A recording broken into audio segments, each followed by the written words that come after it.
Most people think ATMs make money because of fees, and that's true, but it's not the whole story. ATMs are not just cash machines. They are convenience infrastructure placed in very specific locations to solve a very specific problem. To understand how ATMs actually make money, you have to look at who owns them, where they're placed, and how cash still fits into the modern economy. An ATM exists for one reason: to give people immediate access to cash.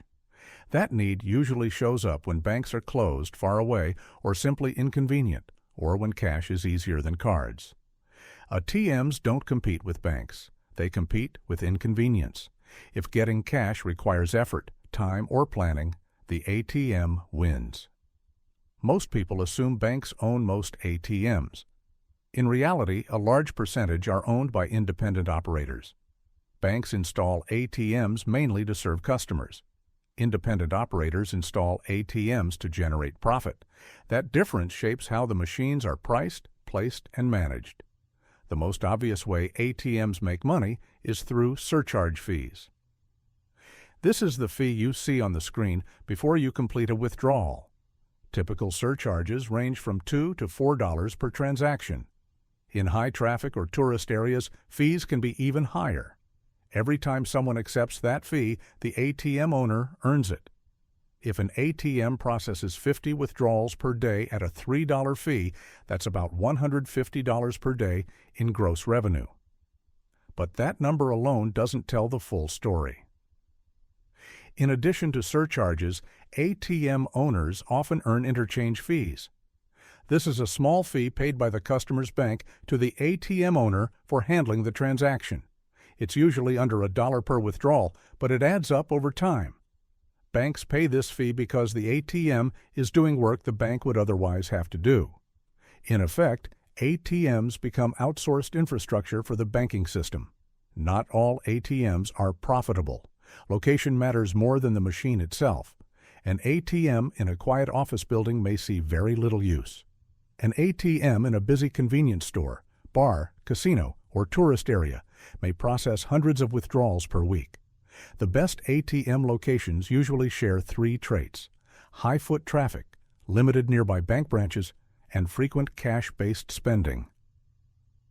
The business is not about owning machines. It's about owning access to demand. ATM revenue is also not pure profit.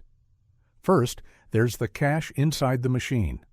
That money is tied up and cannot be used elsewhere. Then there's maintenance. Machines break, card readers fail, software needs updates. Downtime means zero revenue. There's also servicing. Someone has to refill the cash, monitor transactions, clean the machine, and respond to issues. And finally, there are location fees. Many businesses charge rent or take a percentage of ATM revenue in exchange for placement. High-traffic locations often demand higher fees. Raising ATM fees sounds like an easy way to make more money, but higher fees often reduce usage. A machine charging $5 per withdrawal may see fewer transactions than one charging $3. Experienced operators focus on consistent volume, not maximum fees. The goal is steady, predictable usage. This is also why many ATMs are not owned by banks. Bank-owned ATMs are designed for customer service. Independent ATMs are designed for efficiency. Independent operators focus heavily on placement, transaction volume, servicing routes, and cost control. With cards, mobile payments, and online banking, ATMs should be disappearing. But they aren't. Cash is still used for tipping, bars and nightlife, small purchases, events, and emergencies.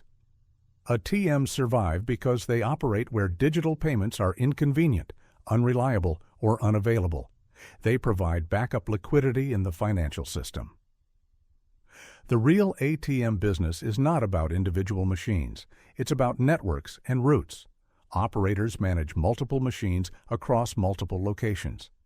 This spreads costs, improves efficiency, and stabilizes cash flow. At scale, the business becomes a logistics operation, not just a financial one. ATMs don't make money because people enjoy paying fees. They make money because they remove friction at the exact moment people need cash, They turn urgency and convenience into predictable revenue, one withdrawal at a time. And that's how ATMs actually make money.